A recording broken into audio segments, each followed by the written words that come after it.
dan juga ada bapak-bapak dan ibu-ibu asesor dan para pimpinan semuanya. Alhamdulillah, pagi ini kita bisa bertemu di dalam sebuah forum eh, online, yaitu dengan webinar tentang LSP, Lembaga Sertifikasi Profesi. Pada topik ini saya diberi tugas oleh Bu Sufi dan Hafizah ya, dengan topik tugas dan fungsi lembaga sertifikasi profesi pihak ke-1 Universitas Andalas. Jadi ada yang mungkin dijelaskan, tapi sebagian kita mungkin sudah tahu bahwa apa itu pihak ke-1, ada pihak kedua dan ada pihak ketiga.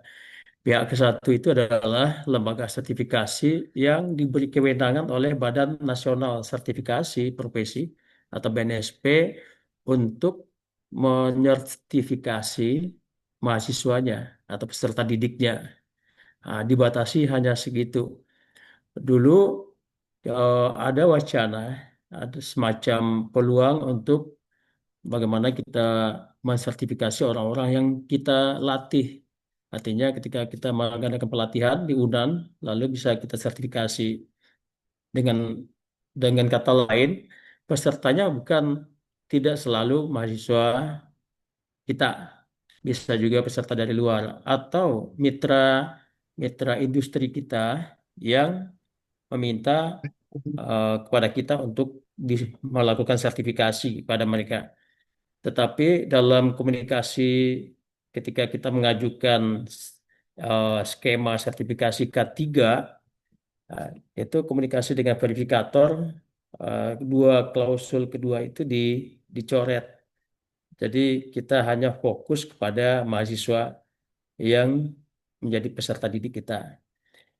Nah, pihak kedua itu adalah lembaga lembaga pelatihan seperti apa BLK, Balai Latihan Kerja, yang sekarang bernama BPVP, dan P3 adalah lembaga sertifikasi yang didirikan oleh industri atau asosiasi profesi yang sifatnya independen.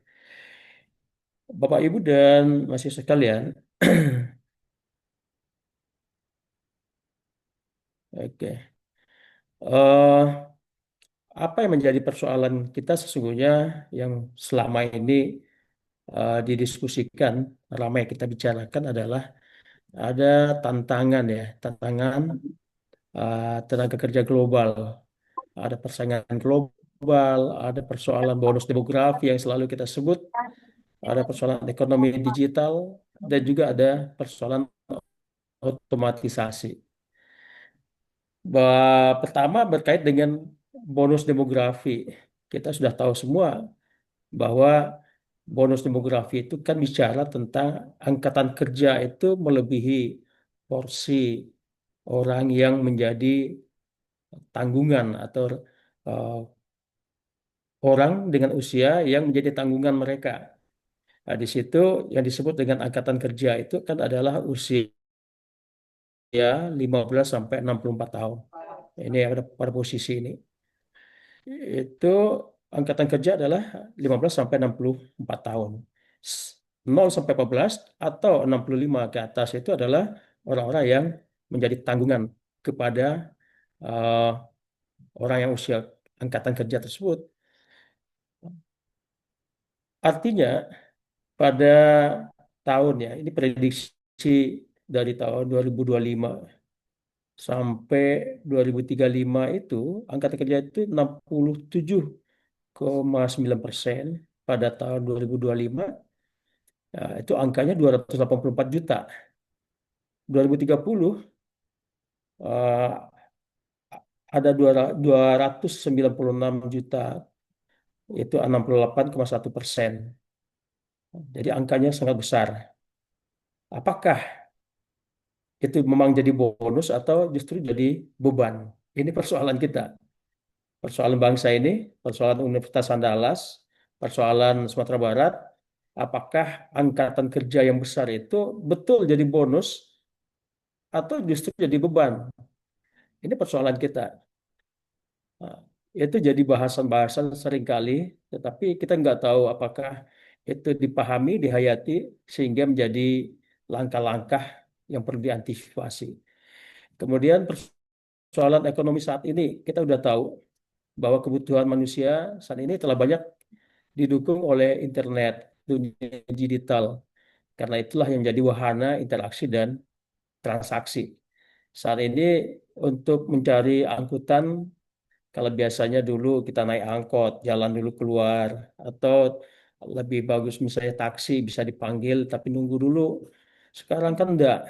Melalui gadget kita bisa dalam waktu 3 menit atau paling lama 5 menit itu sudah datang. Ketika kita membutuhkan transportasi misalnya.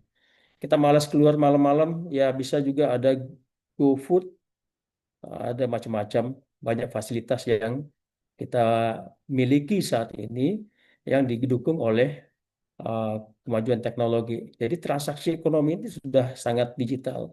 Akhirnya apa? Orang nggak lagi ke mall, orang nggak lagi cari baju rayo ke pasar, cukup di rumah saja seperti itu. Begitu juga pemilik, owner. Kita punya usaha kecil-kecilan di rumah, ya bisa tawarkan juga melalui uh, dunia transaksi di sana. Lalu apalagi ini juga masalah yang kita hadapi ya, bukan masalah. Bisa jadi masalah, tetapi juga bisa menjadi sesuatu yang kita manfaatkan. Uh, Jadi bagaimana dengan otomatisasi? Ada analisis, tapi ini udah sebelum ini. Ada 52 juta, 52,6 juta itu tenaga kerja potensial itu tergantikan oleh otomatisasi. Nah, sekarang kalau kita coba lihat pantau-pantau di internet itu kan pekerjaan kita itu udah digantikan oleh AI 60%. Apalagi. Jadi apa yang perlu dilakukan adalah pertama otomatisasi itu memang menguntungkan kalau kita bisa berperan sebagai subjek bukan objek. Kalau objek ya kita jadi mainan saja gitu ya. Kalau di dalam dunia perdagangan itu mungkin kita mestinya jadi produser. Nah, kalau nggak bisa jadi produser ya broker paling tidak. Tapi jangan jadi user. Kalau jadi user kita hanya jadi pembeli semua. Tidak membuat, tidak juga menjadi agen. Lalu dituntut kemampuan kerja, yaitu skill. Di samping pengetahuan, kemampuan manajerial, sikap, sikap kerja, dan tata nilai. Apalagi yang ketiga adalah perlu ada juga skill baru untuk mendukung segala sesuatu yang serba otomatis pada saat ini. Kemudian keahlian yang tidak dapat dilakukan mesin. Artinya ketika 60% pekerjaan digantikan AI sekarang, bahkan ada yang mengatakan tentara tidak perlu lagi untuk perang, tidak perlu tentara, kita bisa tembak dari sini saja melalui drone, senjata yang bisa dikerahkan melalui remote control dan sebagainya. Jadi artinya apa? Kadang-kadang itu mengundang pesimis ya, sikap pesimis seolah-olah manusia ini sudah akan digantikan oleh AI seperti itu. Tapi ada keahlian yang tidak bisa digantikan, seperti soft skill, kemampuan berpikir logis, coaching, pemecah masalah, kreativitas, dan lain-lain. Nah, ini penting sekali. Dan yang ketiga, kualitas pendidikan mesti kita tingkatkan sebagai strategi adaptasi terhadap otomatisasi tadi. Jadi, apakah kesempatan atau beban gitu. Jadi, lalu bagaimana urgensinya sebuah sertifikat kompetensi? Nah, kita sudah tahu bahwa dampak AI itu sangat dahsyat ya. Nah, pekerjaan yang bersifat repetitif, rutin, dan berbasis data besar itu mulai digantikan oleh mesin. Ya, data besar itu ya data yang ada di dunia maya itu, yang kita tidak tidak mudah mendapatkannya. Seperti kita mencoba mencari literatur misalnya, Kalau dulu kita harus ke perpustakaan yang ada di Sumatera Barat, bahkan ke Jakarta, ke luar negeri, tetapi sekarang sudah tersedia. Tetapi tetap juga ada keterbatasan mereka karena AI hanya robot yang dibuat oleh manusia, diprogram oleh manusia. Misalnya soal administrasi dan data entry itu sudah bisa digantikan oleh sistem yang otomatis. Customer service digantikan oleh sistem virtual AI. Apalagi manufaktur, robot menggantikan kerja manual di pabrik-pabrik. Akuntansi dasar seperti software akuntansi sudah bisa menggantikan yang demikian. Misalnya catatan transaksi, pemetaan laporan keuangan, analisis dasar dan lain-lain. Transportasi tadi kita juga singgung bahwa kendaraan otonom berpotensi menggantikan sopir truk, taksi dan kendaraan logistik. Bahkan pesawat penyerang tak berawak jika diperlukan. Seperti saya katakan tadi, ada yang mengatakan kita tidak perlu lagi tentara, cukup drone-drone saja untuk melawan serangan dari musuh. Lalu apa yang perlukan sekarang adalah kerjasama. Jadi karena begitu banyak hal, kita nggak bisa tanpa kerjasama. Nah, negara-negara di dunia sudah menyadari itu sehingga membuat kerjasama-kerjasama baik global, multilateral, regional, bilateral, dan sebagainya. Kerjasama menjadi penting. Lalu apalagi untuk di dalam kerjasama, termasuk kerjasama dalam tenaga kerja, maka perlu standar kompetensi kerja. Tadi kita sebut ada bonus demografi. Penduduk Indonesia yang angkatan kerja itu sangat tinggi. Pasar kerjanya di mana? Ternyata di Indonesia masih kurang. Maka pasar kerjanya adalah di negara-negara maju seperti Jepang, Amerika, dan lain-lain. Di sana banyak lapangan pekerjaan dan kita angkatan kerja kita banyak sekali. Maka tentu saja pasar kerja adalah di sana. Saingan kita adalah ya Cina sendiri karena penduduknya banyak, India, Filipina dan sebagainya. Nah, untuk bisa bersaing di sana perlu standar, standar kompetensi kerja. Maka standar itu menjadi penting. Jadi kompetensi dan daya kompetitif itu diukur dengan pemenuhan pemenuhan standar kerja yang ditetapkan. Nah, jadi standar-standar itulah yang diciptakan oleh Kementerian Tenaga Kerja dan termasuk Badan Nasional Sertifikasi Profesi. Nah, lalu bagaimana dengan sertifikasi kompetensi tersebut? Sesungguhnya s- standar dan sertifikat kompetensi itu sudah berlaku lama di negara-negara maju. Misalnya soal akuntansi ya, Certified Public Accountant itu di AS sudah ada sejak 1956, diikuti oleh Kanada, Australia, Inggris, dan Eropa lainnya. Mengikuti standar tersebut. Sudah lama sekali. Kemudian ada Project Manajemen Profesional. Itu di Amerika Serikat sudah sejak tahun 69. Banyak perusahaan multinasional di India, Cina, Singapura, Inggris, dan Jerman meminta calon karyawan untuk memiliki sertifikat tersebut sebagai syarat wajib untuk posisi manajemen proyek. Apalagi ada CCNA, yaitu perusahaan teknologi informasi asal California, itu sejak tahun 1998. Itu sudah memperlakukan perlunya sertifikat CCNA ini untuk calon tenaga kerjanya. Bahkan beberapa jenis pekerjaan tertentu tidak hanya membutuhkan sertifikat kompetensi sebagai syarat profesionalisme, tetapi juga sebagai upaya mencegah risiko dapat menimbulkan tuntutan pidana. Ini luar biasa. Jadi ada perusahaan yang kalau mempekerjakan orang yang tidak bersertifikat itu bisa dituntut sebagai eh, pelanggaran pidana. Nah, karena mempekerjakan orang yang tidak kompeten. Nah, itu saat ini mungkin masih pada bidang-bidang strategis atau kritis yang menuntut sertifikat kompetensi yang sah dan diakui. Misalnya seperti ini, operator alat berat itu kelalaian bisa menyebabkan kematian 359 KUHP.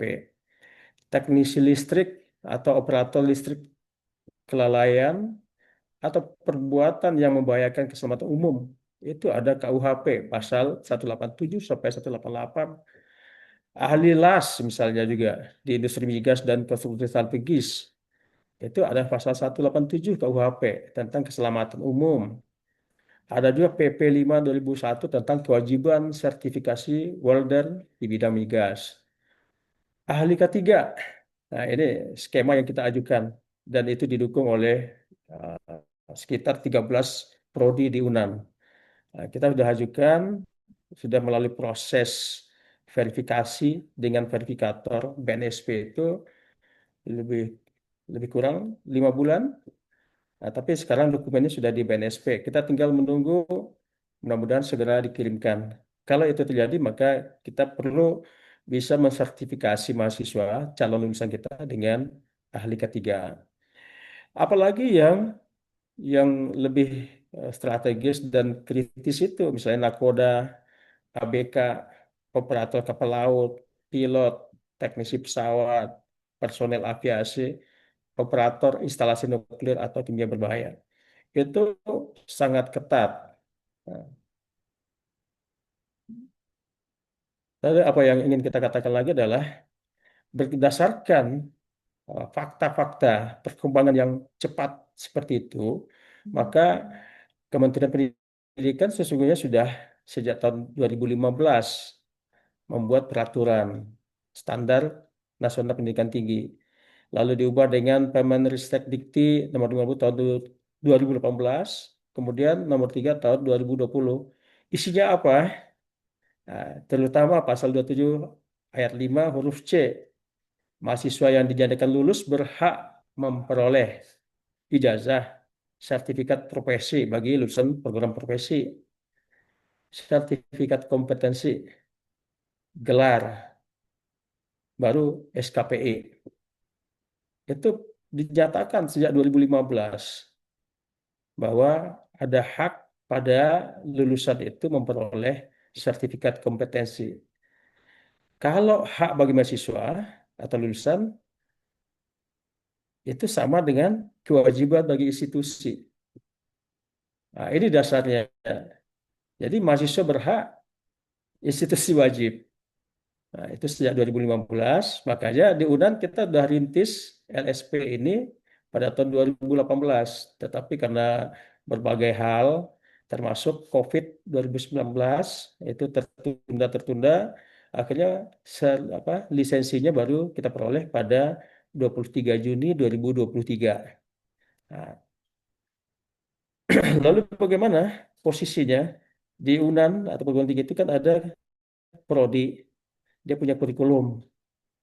Lalu ada BNSP dan LSP. Nah, di sini ada eh, kompetensi kerja ya. Nasional Indonesia ada standar kompetensi kerja, ada standar kompetensi kerja khusus. Kalau prodi itu punya mata kuliah unggulan, ada RPS, itu diajarkan kepada mahasiswa oleh dosen. Lalu LSP mengembangkan skema sertifikasi berdasarkan mata kuliah unggulan. Lalu diciptakan materi uji kompetensinya, ada tempat uji kompetensi, lalu pelaksanaan uji kompetensi. Untuk menguji itu ada asesor. Asesor dilakukan pelatihan oleh LSP. Lalu di LSP sendiri perlu ada tata kelola dan penjaminan mutu. Kolaborasi yang demikian akan melahirkan ada sarjana, ijazah, tetapi tidak hanya ijazah, tapi ada sertifikat kompetensi. Jadi ijazah saja tidak cukup. Karena analoginya, kalau ada 1.000 orang melamar satu pekerjaan saat ini dan di masa depan, yang 999 itu hanya modalnya ijazah, cuma satu yang ijazah tambah sertifikat kompetensi, maka insya Allah yang satu itu lulus tanpa syarat seperti itu. Begitu kepercayaan atau jaminan yang diberikan oleh sertifikat kompetensi. Dan jaminan mutu sertifikat kompetensi itu memang sangat berat, eh, diatur sedemikian rupa sehingga seorang asesor jika menemukan pada orang yang dia uji itu fakta atau indikator belum kompeten maka dinyatakan belum kompeten. Itu makanya di BNSP itu ada apa semacam apa ya, anekdot, bukan anekdot juga, ada semacam prinsip juga. Kalau dosen meluluskan rajin, cuman mungkin IQ-nya rendah, ya diluluskan. Tetapi asesor kompetensi itu memang harus tegak, raja tegak kalau mereka nyebutnya. Artinya ketika seseorang belum kompeten, ya nyatakan tetap belum kompeten. Ya, misalnya ada 100 indikator kompetensi, ternyata ada satu saja yang belum kompeten, maka si asesi tetap dinyatakan belum kompeten. Berbeda dari dosen tadi. Begitu kira-kira. Lalu level ini mahasiswa perlu tahu ini bahwa kalau program akademik pendidikan itu ada sekolah menengah, ada S1, S2, S3. Kalau di dalam pendidikan vokasi ada sekolah menengah kejuruan, ada diploma 1, 2, 3, 4, profesi, spesialis, dan subspesialis.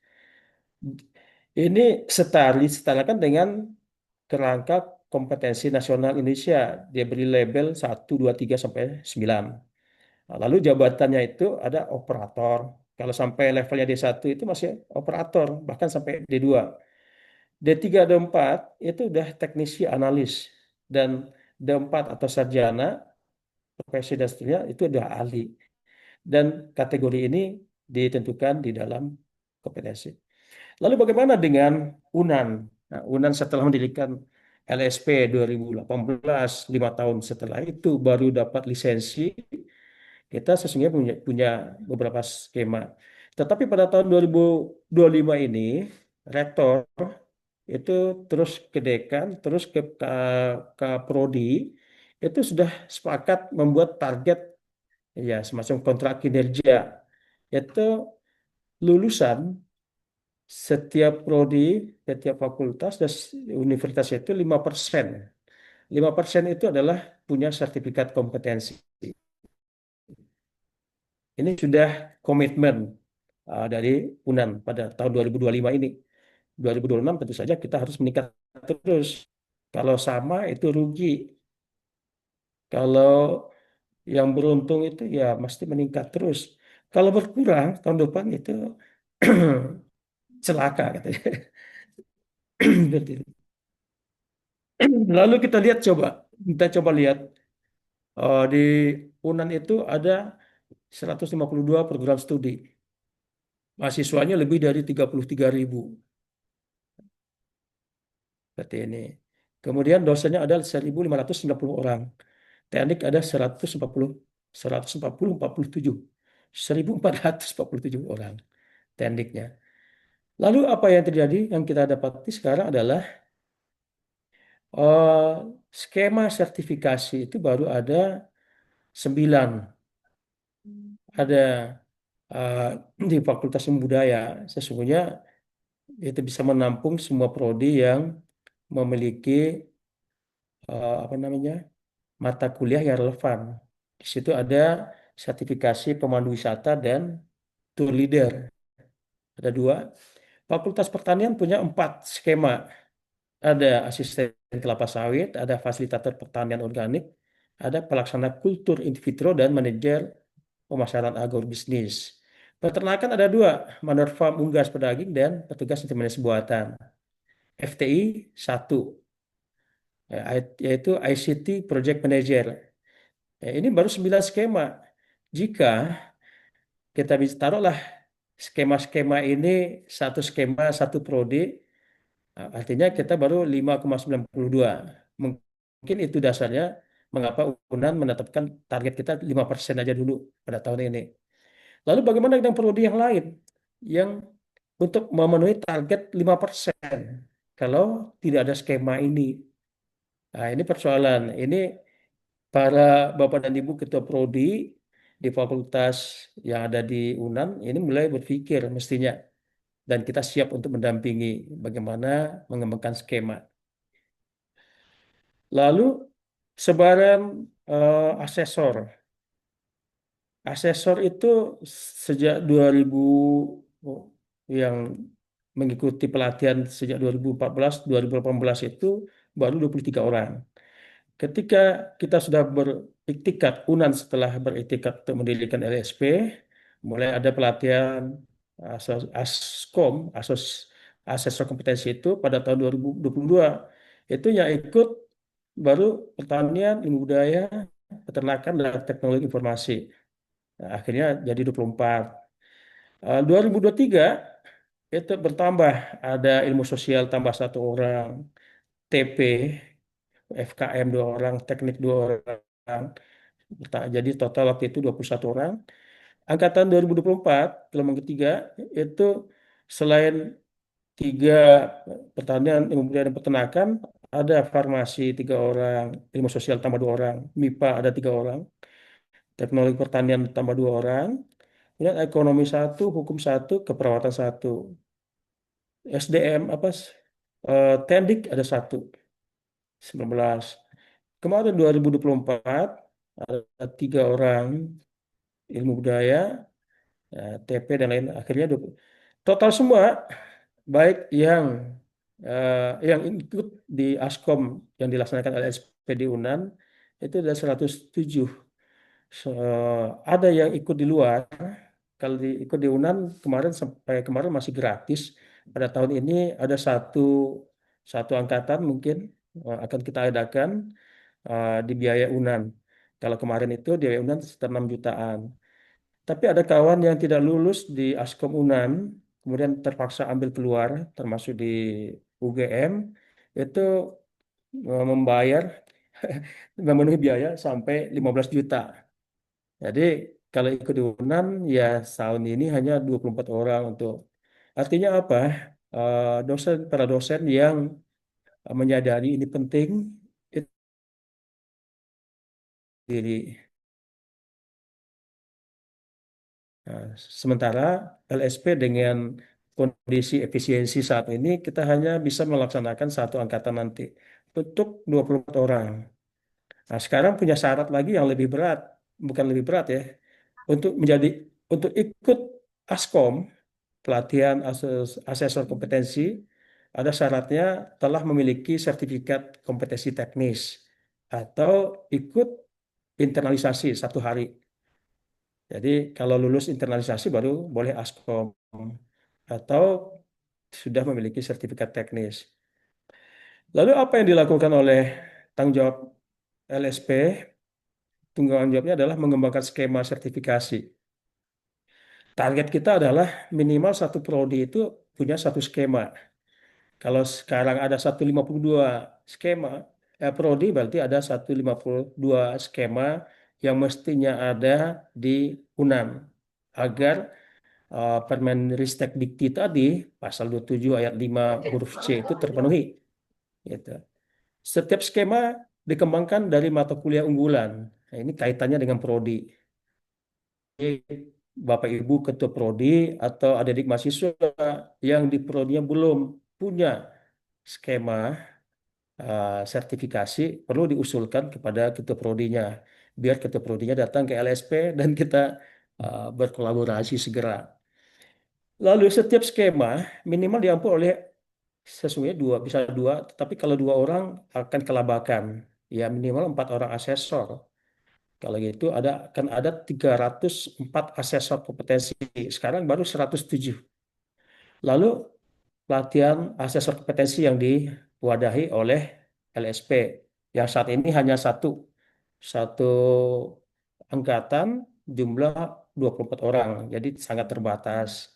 Atau kita bisa juga selenggarakan apabila apakah fakultas atau masing-masing individu dosen mau berkontribusi, nanti kita minta PT Aksi melakukan pelatihan dan itu bisa kita fasilitasi. Tapi artinya tidak dengan dana UNAN. Biayanya lebih kurang 6 juta atau 6.500.000. Lalu materi uji kompetensi. Nah, ini tugas asesor. Ketika skema sudah dibuat, maka materi uji kompetensi disiapkan oleh asesor. Kemudian diajukan lisensi. Lalu uji kompetensi itu tahun ini akan kita laksanakan, sesungguhnya amanahnya eh, sebanyak wisuda. Tapi ya karena masih terbatas jumlah skema yang kita miliki, maka uji kompetensi hanya pada skema-skema yang sudah ada. Nah, mudah-mudahan pada tahun ini kalau nggak sempat 5 kali, berarti 4 kali. Kemarin sudah dimulai sekali dan akan ada beberapa kali lagi untuk mencapai target 5%. Nah, jadi target 5% itu saya kira untuk UNAN itu bisa tercapai. Tetapi sebarannya 5% per prodi, saya khawatir karena skema kompetensi yang tersedia baru 9. Itu. Lalu apa solusinya? Solusinya terpaksa ambil eh, mahasiswa atau calon lulusan cari sertifikat keluar. Untuk anggaran kita kalau di UNAN sesungguhnya untuk eksakta itu antara 750.000 sampai 1.500.000. Untuk sosial humaniora antara 550.000 sampai 1 juta. Di perguruan tinggi lain memang mahasiswa ambil sendiri dan bayar sendiri. Tetapi kita mungkin belum, dan kemungkinan sedang kita usulkan kalau memang mahasiswa menuntut haknya untuk dapatkan sertifikat kompetensi minimal satu, maka seperti mendapatkan sertifikat apa namanya dari balai balai bahasa, eh, TOEFL, maka itu bisa diambil melalui UKT. Konsekuensinya UKT naik dan seterusnya. Tapi kita berharap mudah-mudahan UNAM akan masih mampu untuk mahasiswanya. Jadi itu saja saya kira antara diskusi kita berkait dengan apa yang menjadi tugas dari LSP P1 UNAN terhadap dosen, calon asesor, atau mahasiswa yang akan lulus. Itu saja, Kak Sufi. Mohon maaf atas segala kekurangan, kesalahan. Wassalamualaikum warahmatullahi wabarakatuh. Waalaikumsalam warahmatullahi wabarakatuh. Terima kasih banyak Bapak Ketua. Sudah disampaikan dan kita dengarkan bersama bagaimana LSPP 1 ternyata sudah ada 9 skema dan juga ada TUK di 4 fakultas. Bicara sertifikasi, kita bicara uji kompetensi juga ya, Bapak Ibu ya. Jadi di sini sudah hadir bersama kita juga Ibu Rahmatika Pratama Santi MT. Selamat pagi Ibu, selamat siang ya, selamat pagi menjelang siang Ibu Tika. Oke. Selamat siang, Cici. Oke, Ibu, eh, kita langsung saja, Bapak Ibu, untuk materi selanjutnya. Jadi setelah itu, setelah seluruh pemaparan materi, baru kita adakan diskusi. Jadi kita dengarkan bersama bagaimana proses uji kompetensi mahasiswa dan juga mungkin akan menyinggung asesor kompetensi juga ya, Bu ya. Tapi mungkin lebih ke proses uji kompetensi bagi mahasiswa. Jadi buat mahasiswa yang telah hadir di dalam Zoom bisa disimak juga pemaparan ini agar tahu bagaimana cara mendaftar, lalu kapan dibuka dan sebagainya. Oke, tanpa berlama-lama kita minta Ibu Rahmatika eh, menyampaikan materi. Kepada Ibu kami silakan. Baik, terima kasih Sufi. Bismillahirrahmanirrahim. Assalamualaikum warahmatullahi wabarakatuh. Eh, Sebelumnya saya mengucapkan terima kasih kepada Bapak Ibu yang sudah hadir beserta adik-adik mahasiswa yang sudah bergabung dalam acara virtual ini. Izinkan saya untuk menambah sedikit materi lagi terkait tentang tata cara uji kompetensi yang LSP P1 UNAN laksanakan. Saya izin share screen dulu ya, Sufi.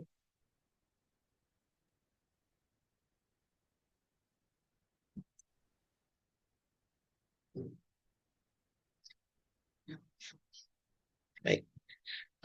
Baik, sudah muncul ya. Sudah, Jadi Ibu. sudah tadi sudah dijelaskan juga oleh Bapak Direktur, Bapak Mahdifan dan Bapak Ketua LSP terkait apa itu LSP dan bagaimana kita memenuhi kebutuhan dari dunia kerja terkait kompetensi-kompetensi yang ada di dunia kerja gitu. Dan sekarang bagaimana caranya untuk mendapatkan sertifikat bahwasanya kita itu dinyatakan kompeten terhadap keahlian yang kita punya. Baik, mungkin saya mengulang sedikit lagi terkait apa sih itu uji kompetensi. Nah, uji kompetensi ini merupakan salah satu proses untuk asesmen atau penilaian yang dilaksanakan secara sistematis ya untuk mengukur apakah seseorang itu sudah mencapai standar ataupun kompetensi yang sesuai dengan dunia kerja ataupun dunia industri gitu. Dan yang pasti tentunya tujuannya adalah untuk menjamin bahwa setiap lulusan yang dinyatakan kompeten ini memang memiliki kemampuan yang sesuai dengan tuntutan dunia kerja gitu. Jadi itu uji kompetensi ya yang dari kesimpulan yang sudah dijelaskan oleh bapak-bapak kita tadi sebelumnya. Nah, LSP itu mewadahi lembaga sertifikasi itu mewadahi uji kompetensi yang ada di Universitas Andalas dengan menyelenggarakan uji kompetensi ini berbasiskan dengan SKKNI. Nah, jadi kalau misalnya nanti adik-adik mau tahu kira-kira apa saja yang akan diujikan dalam uji kompetensi, tinggal cari saja SKKNI nanti di Google ataupun di ChatGPT nantinya ya, karena sekarang semua teknologi itu sudah membantu gitu ya. Nah, terkait SKKNI, apa yang akan adik-adik ikuti nanti? Nah, kemudian sertifikasi itu sendiri, kalau misalnya kita sudah lolos uji kompetensi dan dinyatakan kompeten, kita akan mendapatkan sebuah sertifikat yang dikeluarkan langsung oleh BNSP. Jadi bukan kita yang mengeluarkan, kita hanyalah sebagai lembaga yang memfasilitasi, tetapi sertifikatnya memang resmi dari BNSP dan itu ada logo Garudanya di situ. Nah, dan itu diakui secara nasional dan diakui oleh dunia kerja tentunya. Jadi kalau misalnya mau kerja di luar daerah pun sertifikat itu bisa dibawa gitu. Nah, jadi sangat bermanfaat sebenarnya ya kalau misalnya kita mengikuti uji kompetensi karena memang bisa digunakan di mana saja gitu. Nah, sekarang manfaat dari sertifikasi kompetensi itu apa? Nah, yang pertama tentunya bisa meningkatkan daya saing kita sebagai lulusan universitas gitu. Jadi dengan kita membawa sertifikat yang artinya kita sudah dinyatakan kompeten dengan bidang yang kita ikuti saat uji kompetensi, artinya kita sudah punya nomor license gitu yang menyatakan kita sudah memiliki kemampuan yang dibutuhkan oleh dunia kerja gitu. Yang kedua, bisa meningkatkan nilai tambah saat melamar kerja tentunya. Nah, dan yang ketiga, bisa menunjukkan profesionalitas di bidang keahlian itu. Kenapa? Karena semua sudah diujikan. Nah, dalam bentuk metode-metode pengujian yang sesuai yang dibutuhkan dengan dunia kerja saat ini. Nah, dan yang terakhir, bisa diakui secara nasional tentunya manfaatnya oleh dunia kerja dan dunia industri, gitu ya. Nah, dan untuk skema apa saja yang bisa diikuti uji kompetensinya di Universitas Andalas, setelah seperti yang sudah disebutkan oleh Pak Hasanuddin, LSP itu sekarang punya 9 skema, yaitu dengan 4 TUK. Nah, jadi ada istilah-istilah mungkin yang asing bagi adik-adik mahasiswa ya. Ada TUK, TUK itu adalah tempat uji kompetensi. Nah, skema itu adalah bidang yang akan diujikan. Nah, jadi untuk skema ICT Project Manager itu tempat uji kompetensinya ada di Fakultas Teknologi Informasi. Nah, kalau untuk manajer pemasaran agribisnis, fasilitator, ataupun asisten kebun kelapa sawit, ataupun juga pelaksanaan kultur in vitro, itu dilaksanakan nantinya di tempat uji kompetensi yaitu Fakultas Pertanian. Nah, sedangkan untuk Fakultas Peternakan itu ada mandor farm unggas pedaging, ada petugas inseminasi buatan. Nah, dan yang terakhir itu TUK-nya ada di Fakultas Ilmu Budaya dengan skema yaitu tour leader dan pemandu wisata. Nah, jadi kalau misalnya nanti ingin mengikuti uji kompetensi terkait skema-skema yang ada di antara 9 ini, adik-adik nanti akan mengikuti ujiannya di tempat uji kompetensi. Kenapa harus di fakultas tersebut? Karena memang asesor-asesor kita itu memang bertugasnya di sana, di fakultas tersebut, yang difasilitasi dengan labor ataupun bahan-bahan yang memang disesuaikan di fakultasnya masing-masing gitu. Nah, lalu untuk alur pelaksanaan uji kompetensi itu ada beberapa tahapan yang harus adik-adik lakukan gitu. Yang pertama kita akan masuk ke tahap pendaftaran.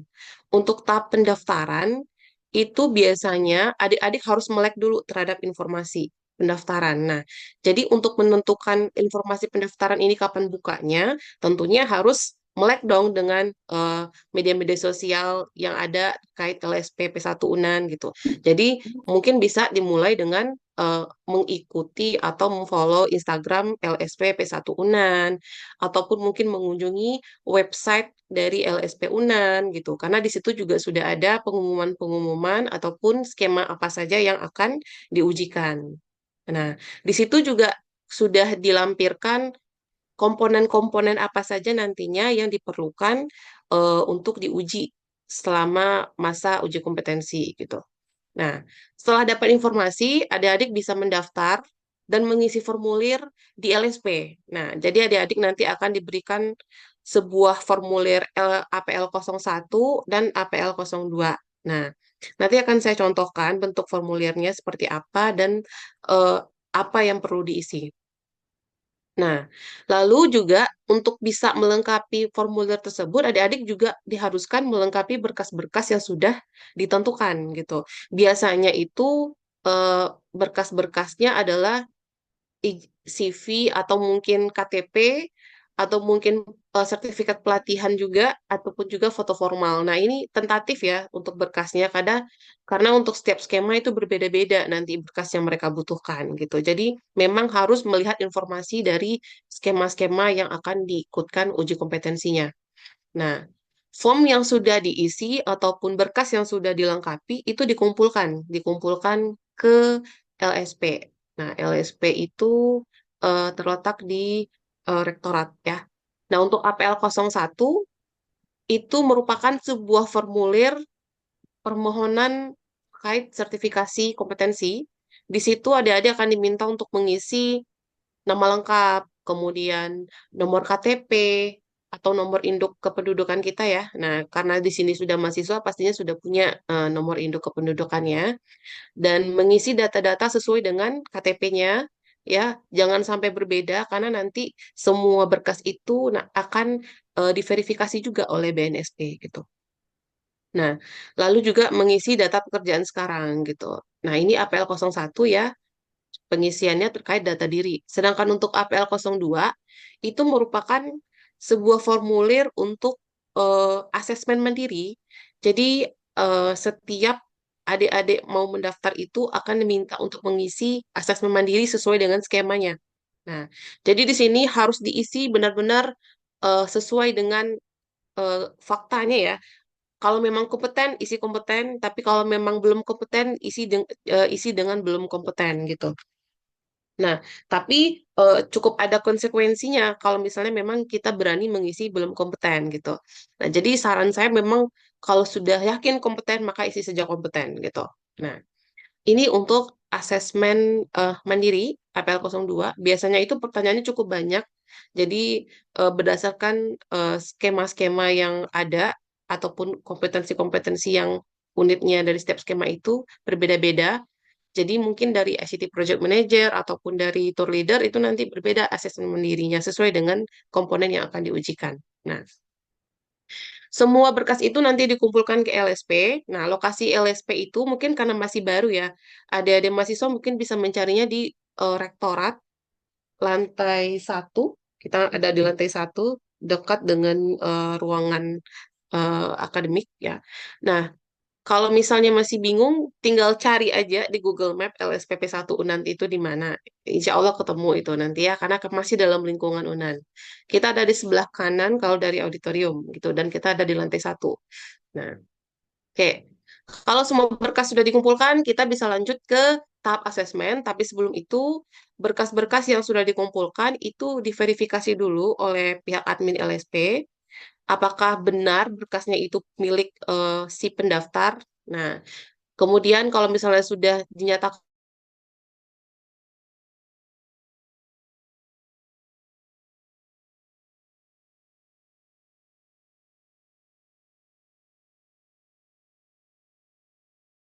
Nah, Bis- jadi ASESI akan mendapatkan jadwal asesmen yang diinfokan oleh TUK masing-masing karena yang menentukan setiap skema itu nanti jadwalnya adalah TUK.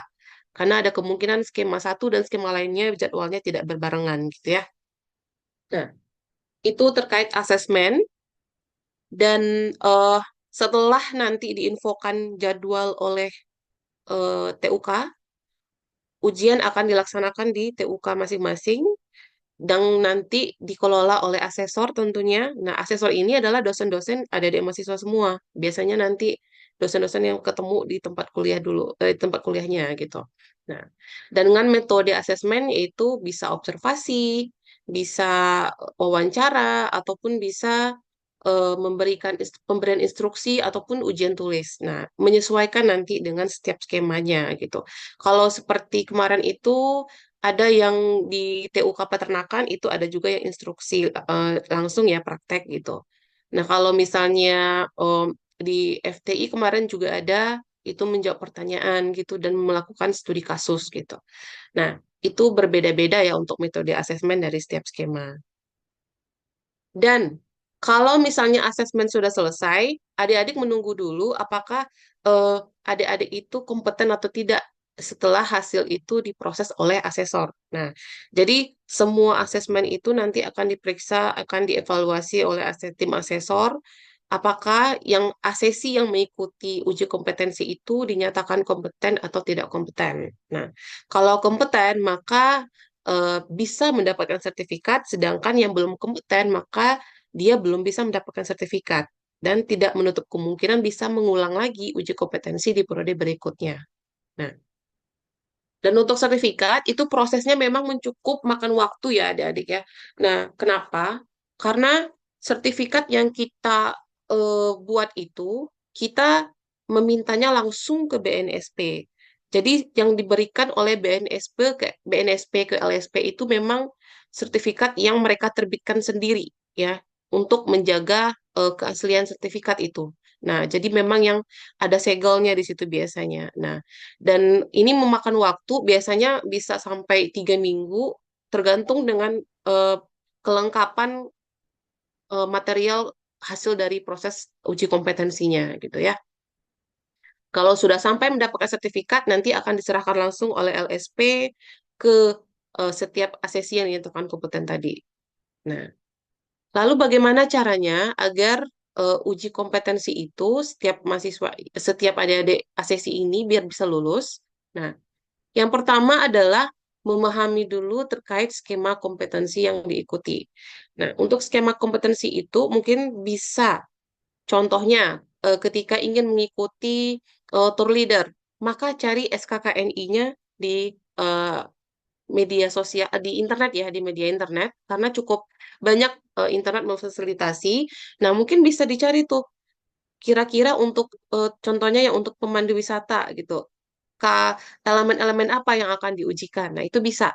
Nah, jadi sudah ada kisi-kisinya tersebar luas biasanya di internet. Nah, kemudian yang kedua, menyiapkan portofolio pendukung ataupun sertifikat pelatihannya untuk mendukung penilaian saat asesmen. Dan yang keempat juga bisa menjaga kondisi fisik dan mental karena ujian kompetensi ini cukup makan waktu ya. Biasanya itu bisa sampai 1 hari. Jadi harus jaga fisik dan mental biar prima saat menjawab ujian-ujiannya nanti. Dan yang pastinya bersikap percaya diri dan jujur agar bisa menambah nilai nanti saat asesmennya. Oke, mungkin itu saja yang bisa saya jelaskan terkait tata cara dari uji kompetensi, ya. Jadi kalau ingin dinyatakan sebagai lulusan yang kompeten dan kompetitif, Universitas Andalas itu sangat mendukung dengan menyediakan LSP P1 Universitas Andalas, dan saat ini kita uji kompetensinya masih gratis, seperti yang disampaikan oleh Bapak Ketua tadi, Pak Hasan. Jadi kalau misalnya ingin mengikuti uji kompetensi, silakan mendaftar. Insya Allah kita akan buka akhir Mei ini, dan tunggu saja informasinya di media sosial LSPP 1 UNAN. Mungkin itu saja yang saya sampaikan. Saya kembalikan lagi kepada Bu Sufi. Terima kasih. Assalamualaikum warahmatullahi wabarakatuh. Waalaikumsalam warahmatullahi wabarakatuh. Terima kasih banyak Bu Tika. Eh, Sangat jelas ya pemaparannya untuk rekan-rekan mahasiswa. Bagaimana tahapan uji kompetensi dan eh, pemilihan skemanya juga. Ada 9 skema. Ternyata berbeda-beda ya Bu ya. Asesmen mandirinya dan juga persyaratannya ternyata sesuai skema juga. Oke, untuk Bapak Ibu dan juga rekan mahasiswa, untuk kita lanjutkan dengan sesi diskusi bagi Bapak Ibu dan juga mahasiswa yang hadir di ruang Zoom yang mau bertanya perihal sertifikasi ataupun uji kompetensi, boleh raise hand terlebih dahulu, atau mungkin boleh diketik juga di room chatnya Bapak Ibu. Oke. Eh, Mungkin ini ya, Bu, Bu Tika ya, eh untuk mahasiswa, kira-kira kalau dari Sufi pertanyaannya terlebih dahulu boleh ya Pak Dir ya? Boleh ya Pak? Ya, asalkan jangan yang susah-susah ya. Iya, karena kepo juga nih Pak. Ini mungkin mahasiswa juga jadi informasi juga ya bagi mahasiswa terkait asesmen mandiri itu pengisiannya itu isinya itu apa ya Bu ya? Maksudnya kita berarti mengisinya itu apakah memang sesuai pengetahuan kita atau bagaimana? Lalu kan kalau dari Bapak Ketua tadi ada ini ya penyampaian bahwa skema itu sesuai dengan kurikulum prodi. Nah, mungkin di persyaratan apakah ada hubungannya dengan RPS atau harus lulus mata kuliah tertentu atau bagaimana ya? Mungkin Bu Tika atau Pak Ketua atau Pak Dir boleh biar teman-teman mahasiswa juga ternyata eh ada hubungannya dengan mata kuliah tertentu karena tadi skemanya ada hubungan dengan pembuatan skema ada hubungan dengan kurikulum. Ternyata mahasiswa ada yang nggak lulus nih Bu mata kuliah tertentu. Apakah bisa ikut uji kompetensi di skema tersebut atau bagaimana ya Bu ya? Seperti itu mungkin sebagai informasi juga untuk mahasiswa yang mau ikut tapi belum mengambil mata kuliahnya mungkin ya Bapak Ibu ya. Oke, silakan. Siapa mungkin Bu Tika?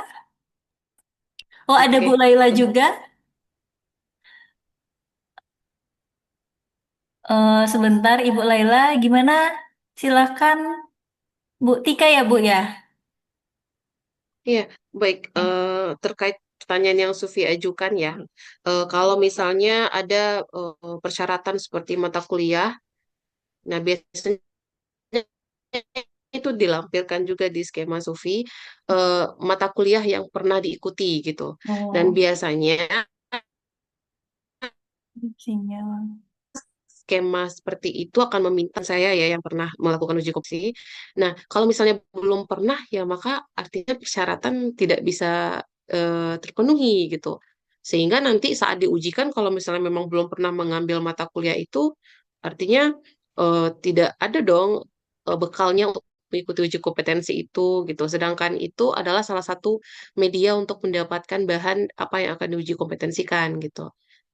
Begitu Sufi terkait kurikulum ya dan mata kuliah yang perlu jadi persyaratan yang ada di skema itu.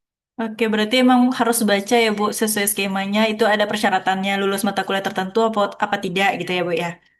Oke, Hmm. kita langsung ke Ibu Laila dari FK Unan. Silakan, Ibu. Suara Ibu belum terdengar ya. Bagi Bapak Ibu, belum terdengar. Bu Tika terdengar suara Bu Laila, Bu? Oh, belum. Belum Ya, ya? belum kan. Ah iya. Sepertinya ini ya jaringan atau gimana ya, Bu? Sudah di mute juga sepertinya. Bila itu istri Pak Rektor itu Sufi. Oh iya, Ya, salam kenal Ibu. Belum terdengar suara Ibu Laila.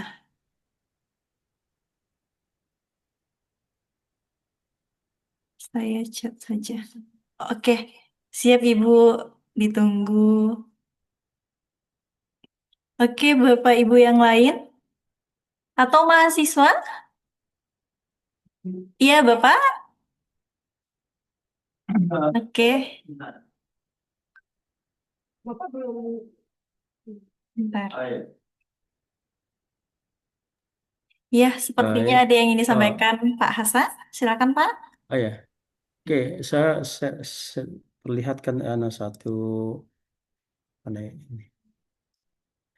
Jadi berkaitan dengan pertanyaan Sufi tadi, belum muncul ya?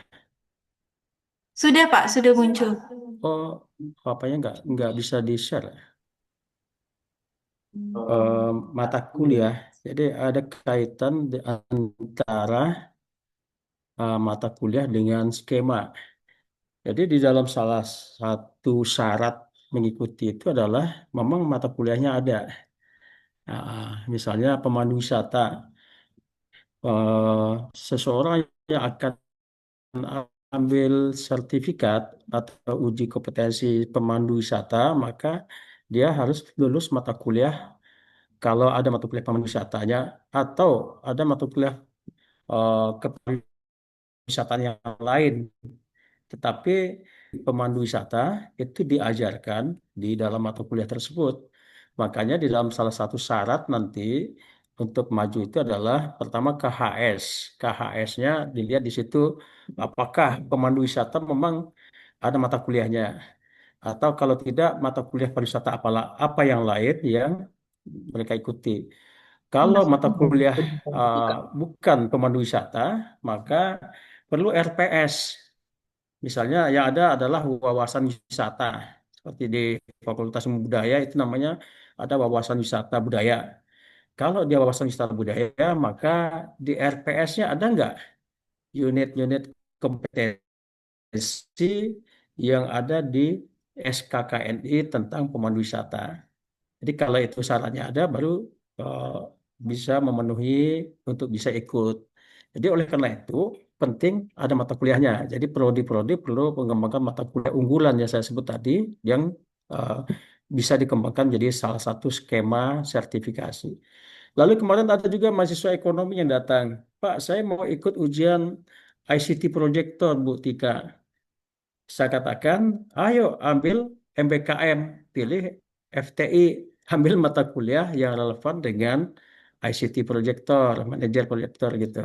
Jadi kuliah lintas fakultas, lintas prodi di fakultas ini MBKM itu penting segera digiatkan Pak Dir, Pak Direktur karena eh, ya banyak yang mau ambil sertifikat, misalnya anak ekonomi juga mau ambil sertifikat tour leader atau fakultas lain, maka ikut kuliah di FIB, mata kuliah pariwisata yang RPS-nya memang mencakup unit-unit kompetensi yang akan diuji di dalam uji kompetensi.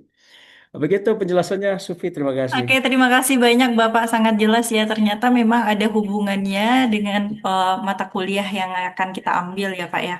Oke, Sufi mau bacakan ini pertanyaan dari Ya, Ibu Laila, Bapak Ibu narasumber. Yang pertama itu pertanyaannya ya. adalah bagaimana caranya untuk menjadi asesor di LSP UNAN, Bapak Ibu.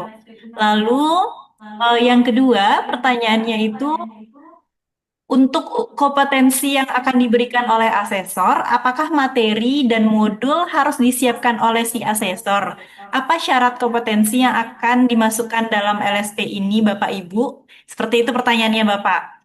Mungkin itu dulu, karena nanti ada satu pertanyaan lagi dari mahasiswa. Kita bahas untuk pertanyaan pertama, bagaimana sih Bapak Ibu cara untuk jadi asesor? Pertanyaan dari Bu Laila, boleh dijawab Oke. oleh Oke. Pak Ketua ya, Pak ya? Boleh, boleh. Baik, Silakan, Pak. Bu, Bu Rektor. Pertama, Bapak Ibu semua ya, yang mau jadi asesor, ya pertama memiliki sertifikat kompetensi teknis. Jadi banyak sekarang di LSPP 3 yang bisa kita dapatkan ada sertifikat kompetensi teknis yang tentu saja dengan kompetensi kita masing-masing. Misalnya kalau saya di kajian budaya ternyata tidak ada belum ada skema sertifikasi kajian budaya misalnya, tetapi ada pariwisata. Saya wajib memiliki dulu sertifikat kompetensi teknis bidang taruhlah pemandu wisata, taruh seperti itu. Lalu mendaftar untuk mengikuti pelatihan dan uji kompetensi jadi asesor, asesor kompetensi yang kita sebut tadi ASKOM. Jadi ada pelatihan asesor kompetensi dan nanti di akhir pada 1 hari terakhir itu akan diuji apakah kita kompeten enggak menjadi asesor kompetensi. Jadi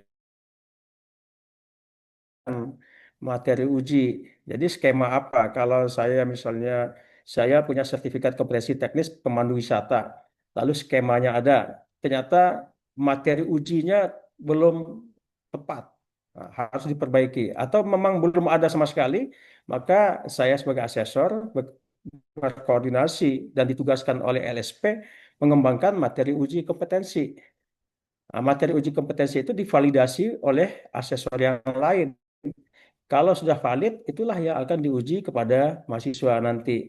Begitu. Jadi di waktu ujian ada yang berfungsi sebagai validator dan ada yang berfungsi sebagai asesor. Nah, jadi asesor mengujikan materi uji kepada asesi berdasarkan materi uji yang sudah divalidasi. Begitu Bu Rektor penjelasan singkatnya.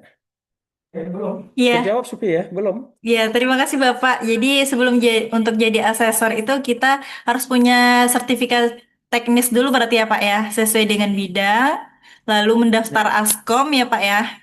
Mendaftar ASKOM untuk mendapatkan registrasi asesor. Dan kalau misalkan tidak ada materi ujinya, berarti asesor punya tanggung jawab untuk mengembangkan skemanya. Begitu ya Pak Ketua ya? Oke, Iya, iya. kita lanjutkan. Kita minta dulu bagaimana Ibu Rektor ya. Ibu, kira-kira sudah terjawab ya Bu ya? eh oke, terima kasih untuk penjelasannya Pak. Insya Allah nanti saya di, tolong dengan diskusi ke LSP. Oke. Terima kasih Ibu atas pertanyaannya dan eh kita ada pertanyaan juga ini Bapak Ibu dari mahasiswa.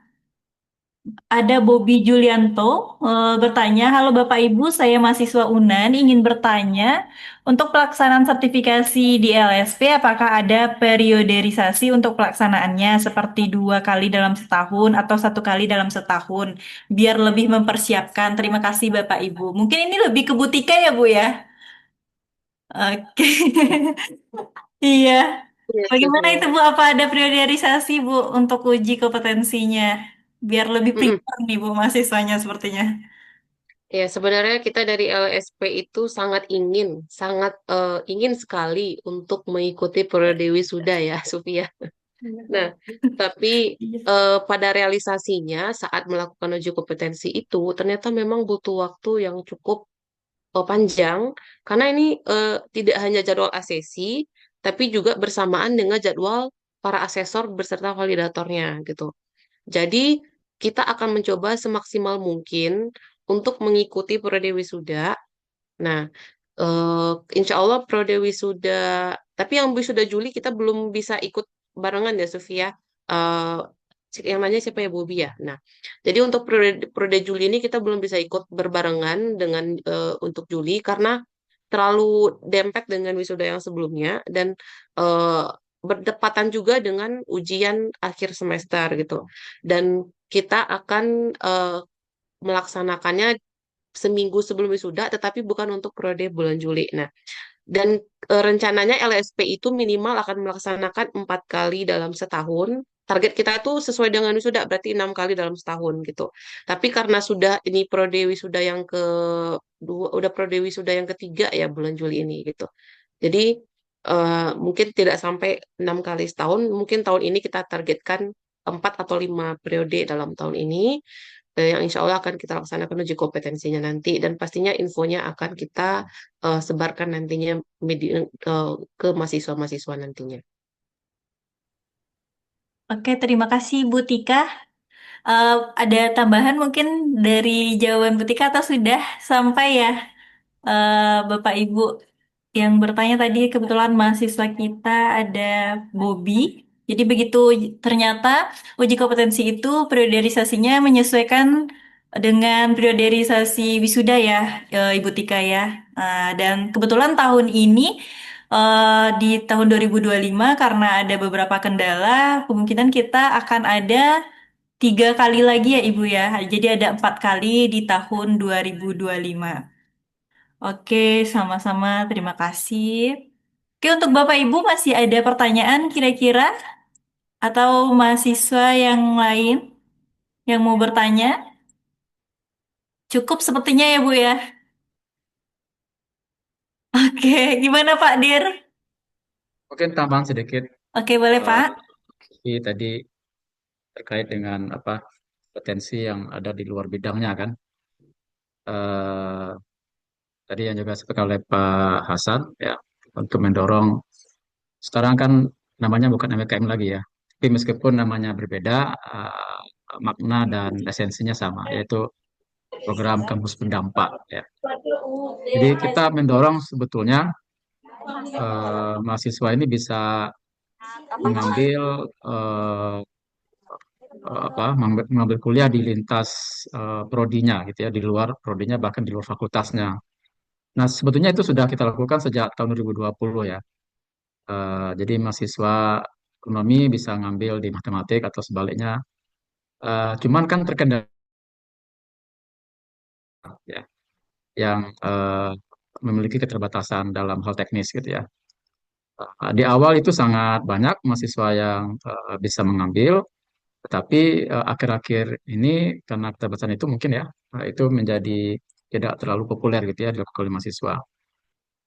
Nah, tapi insya Allah ini sebagai informasi juga, kita sedang mengembangkan sistem aplikasi baru ya, akademik untuk mengatasi itu semua yang akan menjadi cikal bakal sistem terintegrasi seunan ya.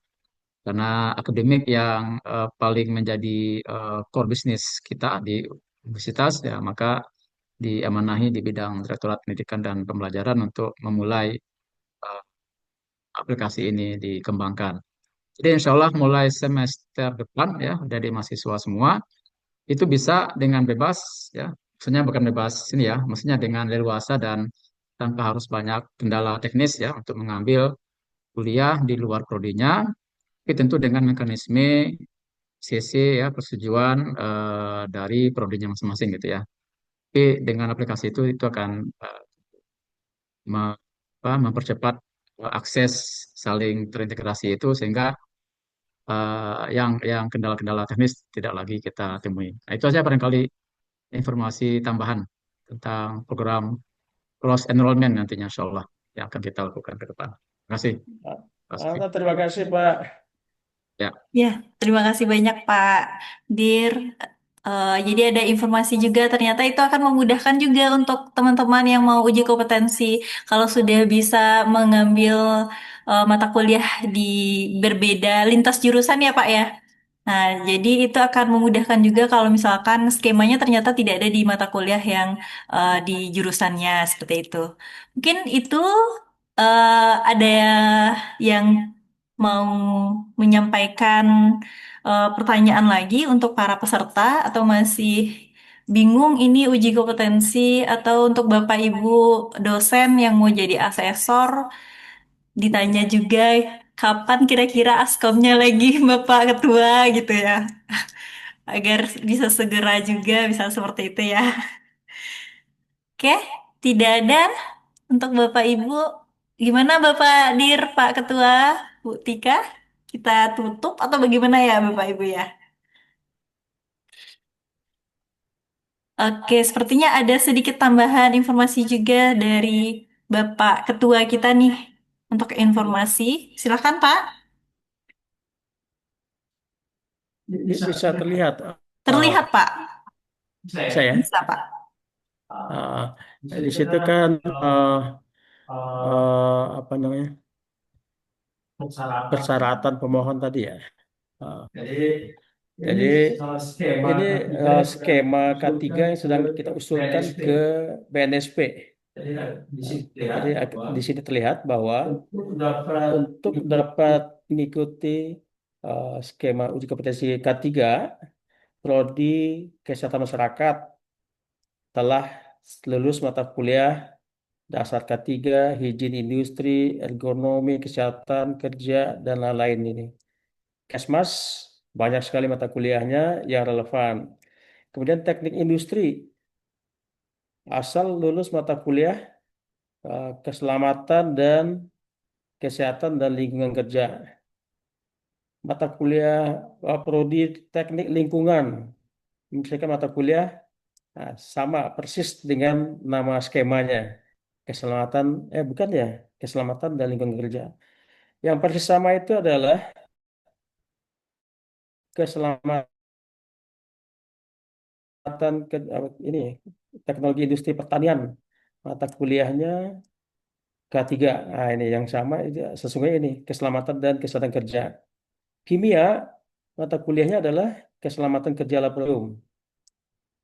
Biologi juga ada yang relevan, mata kuliah manajemen laboratorium dan ini. Jadi di sini ketika kita hitung untuk K3 per 9, misalnya menerapkan peraturan, melakukan komunikasi K3 dan lain-lain itu, ini kualifikasi 5. Petugas keselamatan dan kesehatan kerja jenjang kualifikasi 5. Unit kompetensinya ada 9, tapi mahasiswa yang memiliki syarat adalah ini tadi, ada prodi-prodi yang berbeda, mata kuliahnya berbeda, tetapi semuanya harus dicantumkan dalam skema. Ini hasil finalisasi dengan verifikator BNSP. Di luar ini, sesungguhnya kemarin kita berharap ada lain, tetapi ternyata tidak. Lalu telah mendesain magang atau praktik kerja lapangan bidang kesehatan, keselamatan dan kesehatan kerja. Jadi di samping lulus mata kuliah, ada KHS-nya, ada surat keterangan bahwa telah melaksanakan magang. Nah, ini penting sekali untuk adik-adik mahasiswa ketahui gitu ya. Mana lagi itu klausulnya. Nah, ini syarat-syaratnya ada KTP, ada lagi, kemudian ada KHS, kartu hasil studi semester 1 sampai 5, tetapi juga termasuk ini karena kaitan dengan mata kuliah tadi. Jadi setelah itu ada magang. Mana ya? Peserta surat keterangan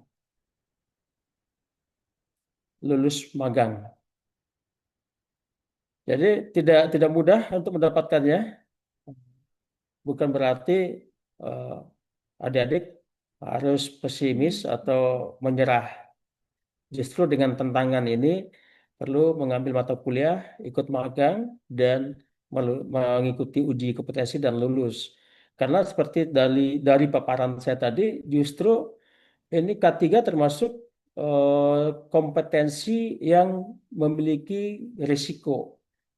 Salah-salah bisa-bisa nanti masuk penjara karena ada pasal-pasal undang-undang pidana yang terlanggar karena kelalaian dan lain-lain. Bahkan perusahaan tempat Anda bekerja juga bisa terkena tuntutan pidana ketika pekerjaan itu tidak dilaksanakan dengan baik sehingga menimbulkan kerugian atau kecelakaan kerja. Jadi ini sangat serius ketiganya. Dan mudah-mudahan itu segera dan itu ada lebih kurang kalau nggak salah 9 prodi untuk K3 personil. Dan kalau kita hitung semua, ada 4 K3 lagi, termasuk higien industri dan dokter perusahaan, para medis perusahaan, dan sebagainya. Itu memang skema-skema yang sangat dibutuhkan dunia kerja, industri yang tidak mempekerjakan orang atau mempekerjakan orang yang tidak punya sertifikat, itu terancam pidana juga. Jadi ini tantangan yang harus ditaklukkan oleh mahasiswa-mahasiswa yang relevan tentang skema tersebut. Itu saja, Sufi. Terima kasih. Oke, terima kasih Bapak atas informasinya juga. Ini juga ada pertanyaan dari mahasiswa, Pak.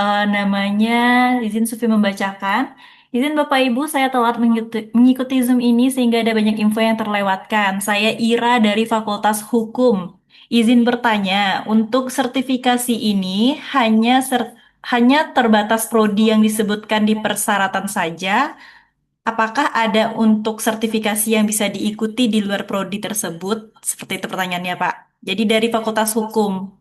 Kira-kira bagaimana, eh, Bapak Ketua? Baik, Ah, oke, langsung saja. Eh, Pertama, memang skema berkait dengan mata kuliah. Kalau di Fakultas Hukum misalnya, tidak ada mata kuliah yang relevan, ya seperti Pak Direktur sebutkan tadi, bisa ambil mata kuliah pada prodi yang berbeda, yang menawarkan mata kuliah yang relevan untuk sebuah skema. Itu Dina. Ya, kalau tidak, ya tidak bisa. Fakultas Hukum sesungguhnya punya skema-skema yang banyak, tetapi dimiliki apa standar kompetensinya dimiliki oleh asosiasi profesi atau lembaga atau institusi kejaksaan, kepolisian, kehakiman yang standar kompetensi khusus, maksudnya artinya posisinya adalah standar kompetensi khusus. Yang standar kompetensi nasional Indonesia SKKNI yang bisa digunakan oleh banyak orang, banyak lembaga itu belum ada. Oleh karena itu kita sangat memotivasi Bapak Ibu di Fakultas Hukum untuk mencoba mengembangkan skema yang relevan untuk bisa diikuti oleh peserta didik di Fakultas Hukum dan juga fakultas lain. Itu saja, Sofi, terima kasih. Oke, terima kasih Bapak. Jadi begitu. Jadi untuk sementara masih di 9 skema masih di 4 fakultas ya Pak. Dan ini mungkin juga tugas asesor ya Pak ya. Tugas asesor dan juga prodi masing-masing untuk bisa mengembangkan skema agar mahasiswa juga bisa uji kompetensi dengan skema-skema yang ada di fakultas yang belum ada skemanya di LSP begitu ya Pak ya. Oke. eh Sudah di pukul 11.43 sebenarnya Pak masih ada waktu kita sebenarnya sekitar 17 menit lagi Bapak Ibu. Jadi kalau masih ada yang mau bertanya atau mungkin Bapak Ibu narasumber yang ingin menambahkan informasi lagi juga boleh. Kalau misalkan tidak mungkin kita tutup ya Pak Ketua ya, Pak Dir ya. Oke, Oke, mungkin tambahannya tadi ya. tambah aja Eh, Pak. Mahasiswa, ya prodi-prodi yang belum punya skema, mulai sekarang harus berpikir untuk minimal satu mata kuliah, ya mata kuliah yang relevan, yang bisa dikembangkan skema kompetensi terhadap itu. Jadi dari sekian banyak mata kuliah yang ada di prodi, di sesuai kurikulumnya, itu perlu ada satu atau beberapa mata kuliah unggulan yang memiliki match ya, link and match dengan dunia usaha, dunia industri. Harus segera. Mahasiswa segera pula memotivasi, mengusulkan kepada prodi. Karena seperti dalam Permendikbud ya, yang terakhir tahun 2020 itu merupakan hak pada calon lulusan. Nah, tentu saja hak itu juga tidak bisa seperti membalik telapak tangan. Perlu proses. Setelah prodi menyiapkan bersama LSP skema, itu perlu kita usulkan ke BNSP, diverifikasi, dan dilisensi. Untuk skema K3 yang kita sebut tadi, yang belum keluar, itu sudah 5 bulan pengusulannya Pak Direktur. Sejak Desember, sekarang sudah Mei. Nah, tapi mudah-mudahan, mana tahu nanti salah seorang narasumber kita nanti komisioner dari BNSP, mudah-mudahan beliau membawa dokumen itu. Kalau mereka membawa dokumen itu pada pertemuan kita nanti di kelas hukum, maka dua skema itu segera kita buatkan materi ujinya. Barangkali itu saja. Mudah-mudahan penjelasan ini bisa menambah pemahaman kepada kita semua. Banyak maaf atas segala kekurangan itu. Wassalamualaikum warahmatullahi wabarakatuh. Waalaikumsalam warahmatullahi wabarakatuh. Terima kasih Bapak Ketua. eh ya semoga kegiatan kita, webinar kita pada hari ini untuk mensosialisasikan sertifikasi kompetensi dan juga layanan sertifikasi serta tanggung jawab LSP di Universitas Andalas sudah tersampaikan dan tersosialisasikan dan semoga kegiatan kita juga eh, mencapai tujuannya ya Pak ya. Harapannya juga sudah tersampaikan dan juga kepada mahasiswa dan Bapak Ibu dosen yang setelah bergabung, semoga mendapat informasi dan mungkin kalau untuk lebih lanjutnya boleh berdiskusi ke LSP ya Pak Ketua ya, Bu Tika ya. Atau mungkin langsung juga nanti berkoordinasi dengan Bapak Direktur kita untuk kebijakan dan yang lainnya. Oke, mungkin itu saja pertemuan kita di webinar kali ini. Eh, Ditunggu juga Bapak Ibu, semoga nanti kita bisa bertemu lagi di webinar selanjutnya. Jadi jangan bosan-bosan juga melihat media sosial kita karena kita akan share informasi di sana. Untuk Bapak Ibu, terima kasih sudah berkenan hadir di kegiatan kita hari ini. Dan juga kepada mahasiswa juga terima kasih telah hadir. Untuk informasi kepada seluruh peserta, boleh mengisi daftar hadir karena itu akan berkaitan dengan sertifikat webinar kita. Jadi kami akan kirimkan link drive-nya nanti. Jadi yang kami kirimkan sertifikatnya hanya yang mengisi daftar hadir, begitu ya Bapak Ibu ya. Dan teman-teman mahasiswa semua. Mungkin untuk penutup kita foto bersama, tapi salam kompeten Bapak Ibu. Oke. Mungkin untuk peserta, Bapak Ibu dosen, mahasiswa boleh on cam dulu. Oke, selamat siang Ibu Neng, Ibu Deni, Bobby ya yang bertanya tadi, ada Bu Hafiza juga. Silakan di on cam dulu. On cam dan kita fotonya salam kompeten ya. Oke, ada Iqbal juga, silakan Ibu Syakina, Bu Dwi, siang Ibu. Ada juga Agus Salim sudah bergabung juga, terima kasih. Oke, kita mulai. Foto bersama terlebih dahulu. Kita checklist ya. Jadi salam kompeten itu checklist ya, Bapak Ibu ya, teman-teman mahasiswa. Oke, kita hitung. Salam kompeten. Berikan senyum terbaiknya, Bapak Ibu. Oke, satu, dua, tiga. Oke, slide selanjutnya. Boleh. Satu, dua, tiga. Oke, luar biasa. Terima kasih kepada teman-teman mahasiswa, Bapak Ibu Terima dosen, kasih, asesor, Sufi. Bapak Ibu pimpinan fakultas, sama-sama Ibu. Mungkin sekian ya pertemuan kita pada hari ini. Semoga kita berjumpa lagi di webinar selanjutnya dari LSP. Akan kami informasikan juga dan kami sampaikan juga bahwa nanti ada workshop pengembangan skema juga di Gedung Tahir secara offline. Eh, Bapak Ibu asesor boleh nanti bergabung dan juga Ibu pimpinan. Iya, Pak? Iya, betul. Eh, jadi kami infokan juga nanti pukul 1 ada kegiatan workshop pengembangan skema bersama BNSP. Jadi ada komisaris dan ketua BNSP yang akan menjadi pematerinya. Nanti eh, kami eh, silahkan kepada Bapak Ibu asesor, ketua TUK, dan juga Bapak Ibu pimpinan dekan dan wakil dekan 1. Jadi begitu, tanpa berlama-lama Sufi juga tutup, tapi Sufi juga mau pantun lagi Pak Dir, boleh ya Pak ya? Oke. Oke, pantunnya makan bubur di siang hari, makannya di toko paten. Mari ikut uji kompetensi agar menjadi lulusan UNAN yang kompeten. Oke, luar biasa. Terima kasih atas kehadirannya Pak Dir sudah membersamai kita, Pak Ketua, Bu Tika. Sufi sebagai moderator, mohon maaf jika ada yang kurang berkenan. Sufi tutup dengan Alhamdulillahirobbil alamin. Assalamualaikum warahmatullahi wabarakatuh. Terima kasih Pak Direktur, Ibu Deni, Bu Tika. Baik, terima kasih, Permatika. Ya, izin Pak. Ya, terima kasih Bapak Ibu semua. Iya Pak, terima kasih banyak.